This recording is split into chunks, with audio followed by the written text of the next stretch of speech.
اس لیے ہمیں یہ چاہیے کہ ہم امام الانبیاء کی سچی غلامی میں آئیں. یہ جو زندگیوں کو روگ لگے ہیں نا، گھروں میں پریشانیاں ہیں، پورے ملک پر نہیں پورے عالم اسلام پر ایک نحوست مسلط اور زندگیاں اجیرن بن گئی اور کتوں سے بدتر زندگی ہو گئی مسلمانوں کی. یہ صرف اس لیے ہے کہ ہم تاجدار کائنات کے سچے غلام نہیں رہے. ہماری مسجدوں کی چٹائیاں نمازیوں کا انتظار کرتی رہتی، الماریوں میں رکھے ہوئے قرآن پڑھنے والوں کے منتظر ہیں. ہماری بیٹیاں ناول پڑھتی ہیں، اخبار جہاں پڑھتی ہیں. کتنی ہے گھروں میں جنہوں نے کبھی مصطفیٰ کا قرآن پڑھا؟ یہ صورتحال ہو چکی.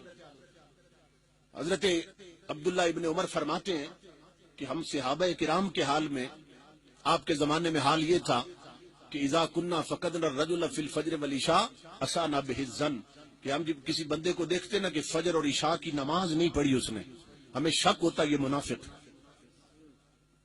کہ وہ مسلمان اور فجر کی نماز چھوڑ دے، وہ مسلمان اور عشاء کی نماز نہ پڑھے. اب فرماتے ہیں ہم صحابہ کا حال یہ تھا جو 2 نمازیں چھوڑ دیتے، ہم اسے منافق سمجھتے تھے. وہ آج ہمیں دیکھ لیتے تو ہمیں کافر سمجھتے کہ ہم تو 5 چھوڑ بیٹھے. کیا رشتہ رہ گیا رب اور رسول کے ساتھ؟ ادھر سجدوں کا وقت ہے اور ادھر ہمارے بچے کرکٹ کھیل رہے ہیں. ادھر جمعے کی نماز کا وقت ہے، ادھر گراؤنڈ میں جا کر دیکھ بچے کرکٹ کھیل رہے ہیں. ادھر عشاء کی نماز کا وقت ہے، ہماری بہو بیٹیاں ٹی وی پہ بیٹھ کر ڈرامے کی قسطیں دیکھ رہی ہیں. ہر طرف ایک غفلت کی چادر تنی.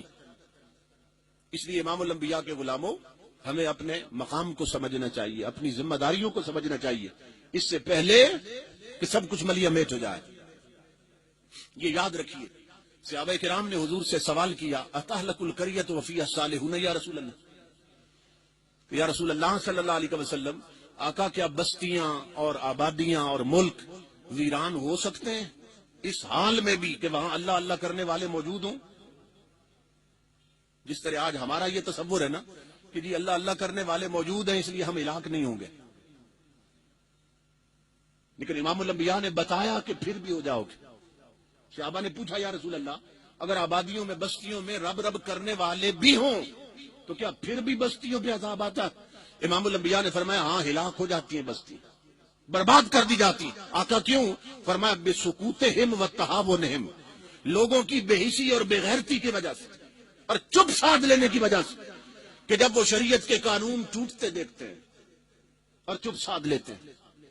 جب عالم کفر میں بنی ہوئی فلمیں اور ان کی تصویریں مسلمان ملک میں ان کی روڈوں پہ لٹکا دی جاتی اور دنیا چپ سادھ لیتی، جب بڑے بڑے چوکوں میں کنجریوں کی تصویریں لٹکا دی جائیں اور کوئی بولنے والا نہ ہو. اس وقت منبر خاموش ہے، خانقاہ خاموش، تاجدار کائنات کی امت اجتماعی طور پر دوزخ کی طرف جا رہی ہے. دنیا عذاب الہی کو دعوت دے رہی ہے، مگر ہمارے پیروں اور مولویوں نے اپنے منہ میں دہی جما رکھی ہے. کیوں نہیں قوم کو اس طرف لاتے کہ تاجدار کائنات کی امت تم جہنم کی طرف جا رہی ہو، تم رب کے غضب کو دعوت دے رہی ہو، اس سے پہلے کہ اس کا کوڑا برسے اور تم مٹا دیے جاؤ جھکنا سیکھو. کیا سمجھتے ہیں یہ جو سیلاب کی نظر ہوئے علاقے پورا شہر صفحہ ہستی سے مٹا ہے؟ میں سوال کرنا چاہتا ہوں ان علاقوں میں کیا میلاد کے جلوس نہیں نکلے تھے؟ ان علاقوں میں کیا مسجدیں نہیں تھیں؟ کیا وہاں نماز پڑھنے والا کوئی نہیں رہا تھا؟ وہاں محفل میلاد ہوتی تھی، محفل نعت ہوتی تھی، مسجدوں میں سجدے بھی ہو رہے تھے، مگر پھر سجدوں والوں سمیت ہر شے مٹا دی گئی.